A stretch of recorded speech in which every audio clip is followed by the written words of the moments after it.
Hello दोस्तों, मैं हूँ वैभव और आपका स्वागत है इस चैनल पर जिसका नाम है द कंफ्यूज कंज्यूमर। आज हम काफी इंटरेस्टिंग टॉपिक के ऊपर बात करने वाले हैं। दोस्तों, क्या एक चार्टर्ड अकाउंटेंट देश की राजनीति बदल सकता है?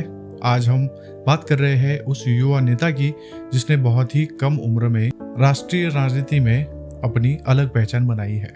आम आदमी पार्टी के प्रमुख चेहरे में से एक, पंजाब से राज्यसभा संसद और हाल ही में पिता बने राघव चड्ढा। आखिर क्यों उन्हें 2026 की राजनीति का सबसे प्रभावशाली युवा चेहरा कहा जाता है? चलिए समझते हैं फैक्ट्स और साथ ही साथ उनके बैकग्राउंड की तरफ से। शुरुआती जीवन और प्रोफेशनल बैकग्राउंड। राघव चड्ढा का जन्म 11 नवंबर 1988 में दिल्ली में हुआ है। उन्होंने पढ़ाई मॉडर्न स्कूल बाराखम्बा रोड से की। फिर ग्रेजुएशन के लिए यूनिवर्सिटी ऑफ दिल्ली से उन्होंने ग्रेजुएशन कंप्लीट किया।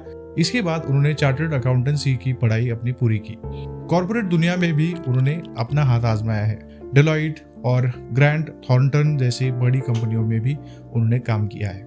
मतलब उनका बैकग्राउंड सिर्फ राजनीति का बैकग्राउंड नहीं है, फाइनेंस और स्ट्रक्चर थिंकिंग से वो जुड़े हुए हैं। लेकिन 2011 जहां पर अन्ना हजारे का जो आंदोलन हुआ था, उसके बाद उनकी जिंदगी में टर्निंग पॉइंट बना।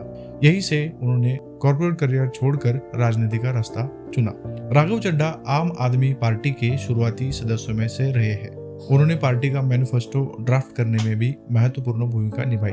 2020 में उन्होंने राजेंद्र नगर से विधानसभा चुनाव जीता था, लेकिन असली राष्ट्रीय पहचान उनको मिली 2022 में। उन्होंने पंजाब चुनाव में सह प्रभारी बनाया गया। पार्टी ने ऐतिहासिक जीत दर्ज की। इसके बाद वे बने देश की सबसे कम उम्र की राज्यसभा सांसदों में से एक, जो उनका तेज उभार है या तेज जिम्मेदारी हम बोल सकते हैं। 2026 में संसद में उनकी सक्रियता। अब बात करते हैं 2026 की।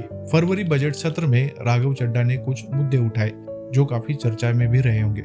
आपने शायद रील्स या शॉर्ट्स में देखा होगा। पहला है राइट टू रिकॉल। उन्होंने सुझाव दिया कि जनता को अधिकार होना चाहिए कि यदि कोई सांसद या विधायक काम नहीं करता तो उसे 5 साल पूरे होने से पहले ही हम उसको हटा सकते हैं।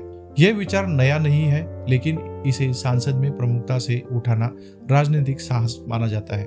दूसरा है ब्लॉकचेन लैंड रजिस्ट्री। उन्होंने जमीन के रिकॉर्ड को ब्लॉकचेन पर लाने का सुझाव दिया ताकि फर्जीवाड़ा या भ्रष्टाचार कम हो सके। ये टेक्नोलॉजी आधारित प्रशासनिक सुधार का एक संकेत हो सकता है। गिग वर्कर्स के अधिकार। उन्होंने जोमेटो, स्विगी प्लेटफॉर्म पर काम करने वाले जो गिग वर्कर्स है, उन्हें बेहतर सुरक्षा और वेतन की मांग उठाई। एयरपोर्ट महंगाई मुद्दा। उन्होंने संसद में सवाल उठाया कि एयरपोर्ट पर पानी और समोसे इतने महंगे क्यों हैं? यदि आप देखोगे तो काफी ज्यादा प्राइस उनकी होती है। इसके बाद एयरपोर्ट्स पर उड़ान कैफे की उन्होंने शुरुआत भी करी। ये छोटे मुद्दे लग सकते हैं, लेकिन जनता के साथ उनका जुड़ाव काफी अच्छा बनता रहा।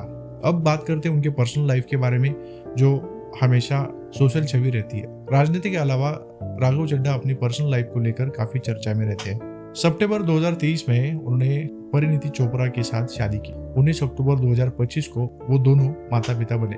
उनके बेटे का नाम नीर रखा गया। ये निजी जीवन का एक हिस्सा है, लेकिन इससे उनकी सार्वजनिक छवि भी मजबूत हुई है। युवा, प्रोफेशनल, फैमिली मैन, ये इमेज उनकी राजनीति में भी काम कर रही है। क्या वे सच में फ्यूचर फेस है? अब थोड़ा विश्लेषण करते हैं उनकी ताकत क्या है। प्रोफेशनल बैकग्राउंड, तेज बोलने की क्षमता, टेक्नोलॉजी और पॉलिसी पर पकड़ काफी अच्छी है उनकी। युवा कनेक्ट ज्यादा है। लेकिन राजनीति में असली परीक्षा क्या होती है? लॉन्ग टर्म इम्पैक्ट लोगों के ऊपर होना चाहिए।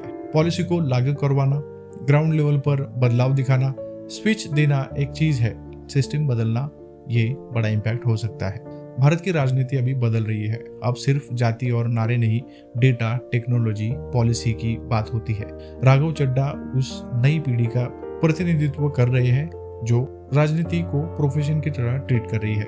लेकिन असली सवाल यह है कि क्या वे राष्ट्रीय स्तर पर बड़ी भूमिका निभाएंगे? क्या वे सिर्फ पार्टी के पोस्टर बॉय रहेंगे या नीति निर्माण केंद्र में भी आगे आ सकते हैं? ये आने वाले साल ही उनके लिए तय करेंगे। यदि मैं बोलूँ तो एक चार्टर्ड अकाउंटेंट से राज्यसभा संसद का सफर काफी तेज रहा है। उनका व्यक्तित्व प्रभावशाली है, लेकिन अधूरा आज के डेट में लगता है। युवा एनर्जी है, प्रोफेशनल समझ है, पब्लिक का अपील है।